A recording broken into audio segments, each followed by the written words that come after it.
Did you know that chickens, cows, horses, pigs, wine, and white bread arrived with the Spaniards? So my friends, after the conquest, one religious order arrived to this land, the Franciscans. My friends, the Franciscans arrived with only one purpose. My friends, do you know why the Franciscans arrived to this land? Any idea? Excellent. To converse, to teach the Catholic religion to the indigenous people. Because you already know that the indigenous people have, they believe in other gods, you know? So the Franciscans arrive to teach the Catholic religion to the indigenous people. And if we are going to visit the basilica, it's very important to know about only one indigenous. His name was Cuauhtlatoatzin. My friends, Cuauhtlatoatzin was an indigenous. He didn't speak in Spanish, he spoke in Nahuatl. Nahuatl is the local language, it's the original language of this place. The Mexicas, the Aztecs spoke in Nahuatl. So when the Franciscans arrived, Cuauhtlatoatzin was baptized.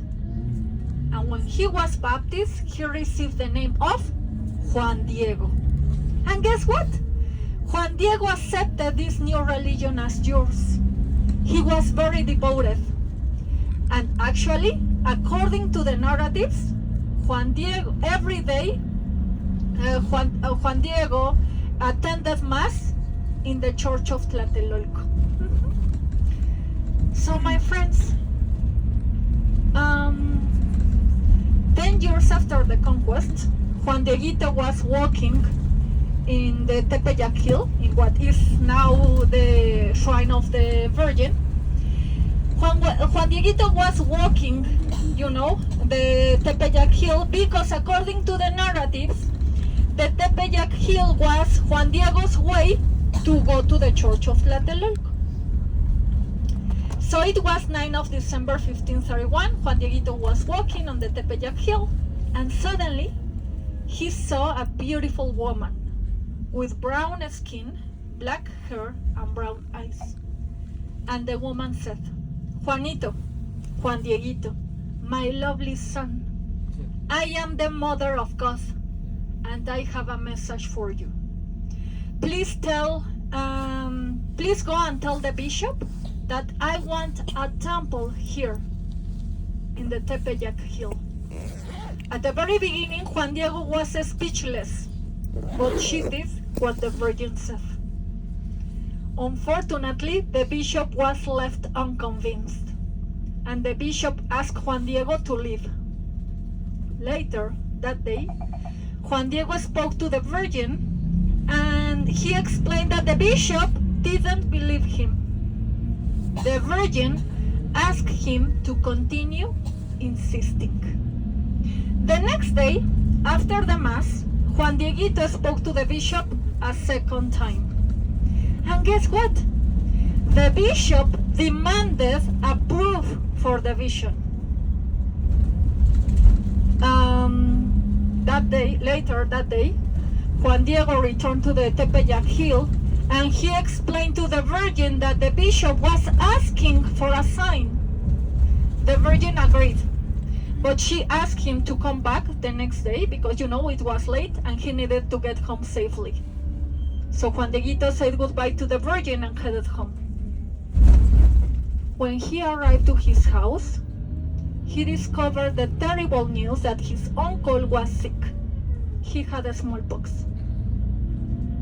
So the next day, his uncle was sick, very sick. So Juan Dieguito decided to stay, at his house to take care of his uncle. He didn't go to the Tepeyac Hill. He stayed at his house to take care of his uncle. he was sure that the Virgin will understand. Because do you remember that he promised to the Virgin to go to the Tepeyac Hill for the sign for the bishop, but he didn't come.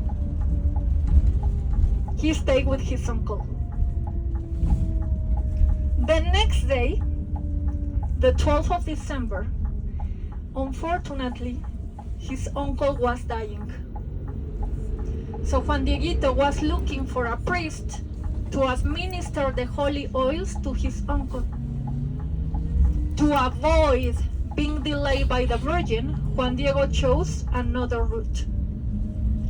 Yet the Virgin intercepted him, and she asked him where he was going. Juan Diego explained the situation of his uncle. The Virgin listened, and she said, Juan Diego, am I not here that I'm your mother? Don't worry about your uncle's illness. In this moment, he is healthy. He is okay.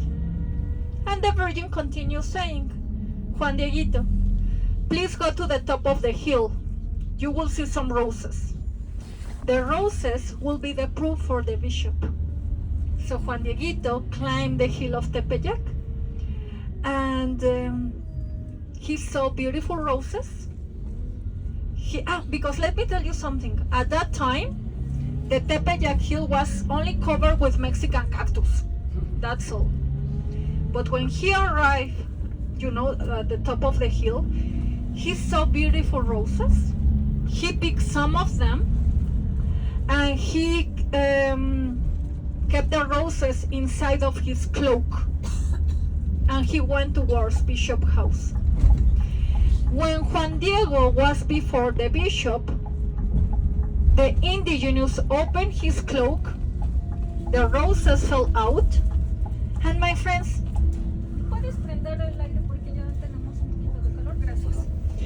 and my friends, when he opened his cloak, the roses fell out. In that moment, a miracle happened. In that moment, the beautiful and holy image of the Virgin of Guadalupe appears on the cloak of Juan Diego.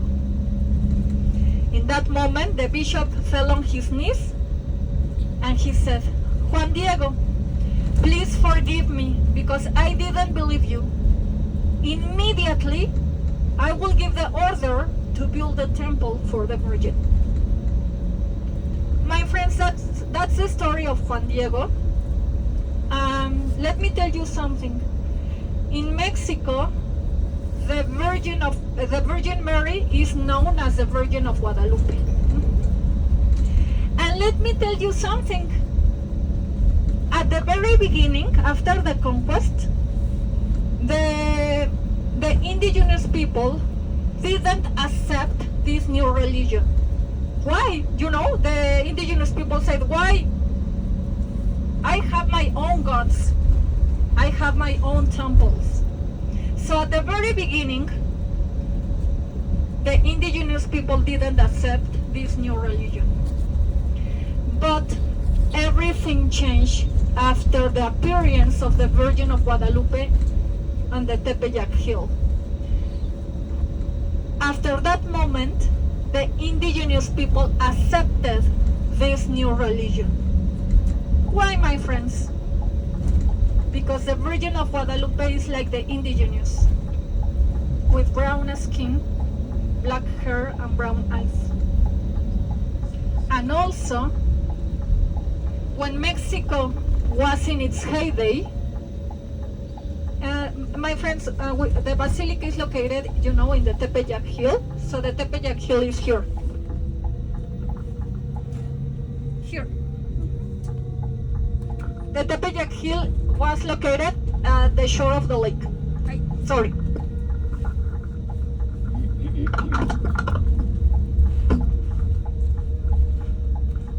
Here.